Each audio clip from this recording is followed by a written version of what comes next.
Leo ninazungumzia dalili 10 za mwanzo za ugonjwa wa ini. Lakini kabla ya kuendelea na mada hii ya leo, please bonyeza subscribe button ambayo inapatikana chini ya video hii ili uendelee kupata video na makala za staili hii kila tunapozitoa. Ini ni moja ya viungo muhimu zaidi kwenye mwili wako. Unachotakiwa kujua ni kwamba kiungo hichi hufanya kazi zaidi ya 500 kwenye mwili wako, ikiwemo kazi za kuchuja sumu kwenye damu, kutengeneza protini muhimu, kusaidia usagaji wa mafuta kupitia nyongo au bile, kuhifadhi vitamini na madini, pamoja na kudhibiti kiwango cha sukari mwilini. Tatizo ni kwamba magonjwa mengi ya ini huanza taratibu bila dalili za wazi, na watu wengi hugunduliwa ugonjwa huu wakiwa wamefikia katika hatua za juu zaidi. Lakini katika video hii tuchambue dalili 10 za mwanzo za ugonjwa wa ini. Lakini kabla ya kuzitaja dalili hizi, nitoe tahadhari au nitoe angalizo. Si kila mtu mwenye dalili hizi basi moja kwa moja na ugonjwa wa ini. Dalili hizi huweza kuingiliana kabisa na magonjwa mengine, lakini moja ya ugonjwa ambao unaambatana na dalili hizi ni ugonjwa huu wa ini. Kwa hiyo tuangalie dalili 10 za mwanzo kabisa ambazo huweza kuashiria kwamba ini lako halifanyi kazi vizuri.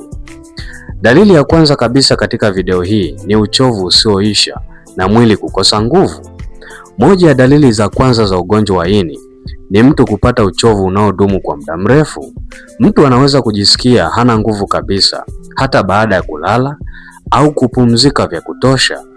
Hali hii hutokea kwa sababu ini linashindwa kufanya kazi vizuri, na linaposhindwa kufanya kazi vizuri, sumu na vitu vingine vya mwili huanza kujikusanya kwenye damu, jambo linaloweza kuathiri ubongo, misuli na kiwango cha nishati kwenye mwili wako.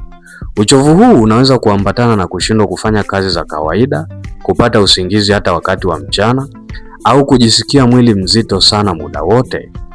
Kwa hiyo ndio dalili ya kwanza katika video hii. Dalili ya pili ya ugonjwa wa ini, tunazungumzia zile dalili za mwanzo kabisa. Mtu kukosa hamu ya kula. Kupungua kwa hamu ya kula ni dalili inayoweza kujitokeza mapema zaidi. Mgonjwa anaweza kushiba haraka, kutopenda vyakula alivyokuwa akivipenda, au kushindwa kula kabisa. Ini linapokuwa na tatizo, usagaji wa chakula na matumizi ya virutubisho huvurugika kabisa, hali ambayo inaweza kusababisha mtu kupoteza hamu ya kula na baadaye kupungua uzito. Lakini dalili nyingine ni kupata kichefuchefu na kutapika mara kwa mara.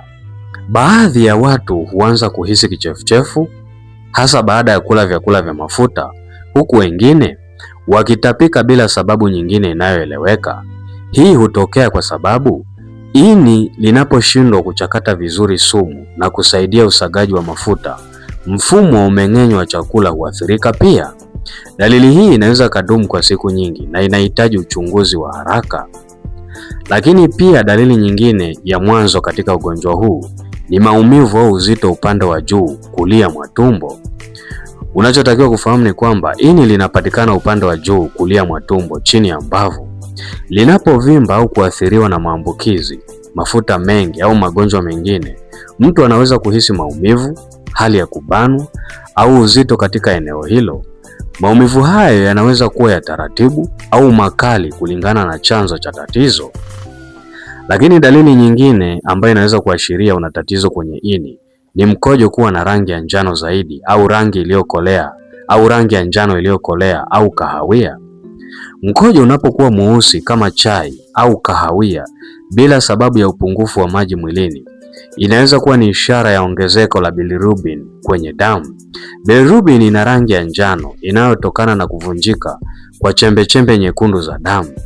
Ini lenye afya huiondoa hii bilirubin, lakini likiharibika ini lako, bilirubin huongezeka na kutoka kupitia kwa njia ya mkojo, hivyo kubadilisha rangi ya mkojo. Lakini dalili nyingine muhimu ni kinyesi kuwa cheupe, cha kijivu au cha rangi ya udongo. Kwa kawaida nyongo au bile inayotengenezwa na ini ndiyo huipa kinyesi rangi yake ya kahawia.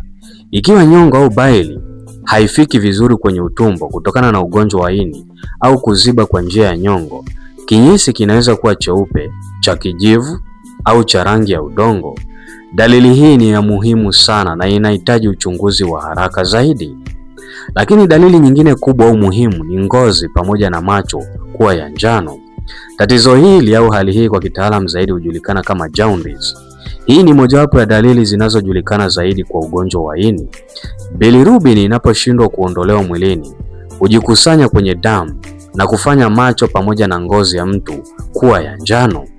Wakati mwingine hali hii huambatana na mkojo mweusi pamoja na kinyesi cheupe.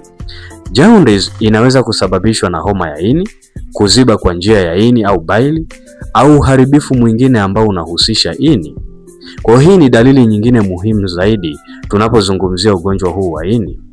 Lakini dalili nyingine ya muhimu ni ngozi kuwasha bila vipele. Watu wengine wenye ugonjwa wa ini hupata muwasho mkali mwilini bila kuwa na upele au bila kuwa na shida ya mzio au allergy. Hii hutokea kutokana na kujikusanya kwa bile salt kwenye ngozi wakati wa mtiririko wa nyongo unapovurugika. Kuwashwa huku kunaweza kuzidi zaidi hasa nyakati za usiku na hata kuathiri usingizi wako. Lakini dalili nyingine kwenye video hii ni kupungua uzito bila sababu. Je, unajua kwa nini hali hii inatokea?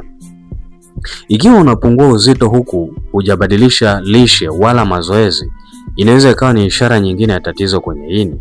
Kupungua kwa hamu ya kula, usagaji mbaya wa chakula na kuharibika kwa uwezo wa ini na kuathiri mwili kutumia virutubisho vyake huchangia mwili kupoteza uzito taratibu. Kwa hali hii inaweza kupelekea shida au hali nyingine au dalili nyingine ya kupungua uzito bila sababu inayoeleweka. Dalili nyingine muhimu kwenye video hii ni kuvimba tumbo au miguu. Kadri ugonjwa wa ini unavyoendelea zaidi, ini linaweza kushindwa kutengeneza protini ya albin kwa kiwango cha kutosha na pia kuathiri mtiririko wa damu. Hali hii husababisha maji kujikusanya zaidi tumboni au kwenye miguu pamoja na vifundo. Ingawa mara nyingi hali hii hutokea katika hatua za juu zaidi za ugonjwa huu. Kwa baadhi ya wagonjwa inaweza kuwa ni miongoni mwa dalili za mwanzo za ugonjwa unaoendelea. Kwa hizi ndizo baadhi ya dalili kuu katika video hii ya leo. Je, una changamoto hii na hujapata msaada wa tiba bado? Kwa ushauri zaidi, elimu au tiba, usisite. Tunaweza kuwasiliana hapa ndani ya Afya Class kupitia kwenye namba ambazo zinapita kwenye screen yako, nasi tutakusaidia na tatizo lako litaisha kabisa. Asante, ninakukaribisha tena.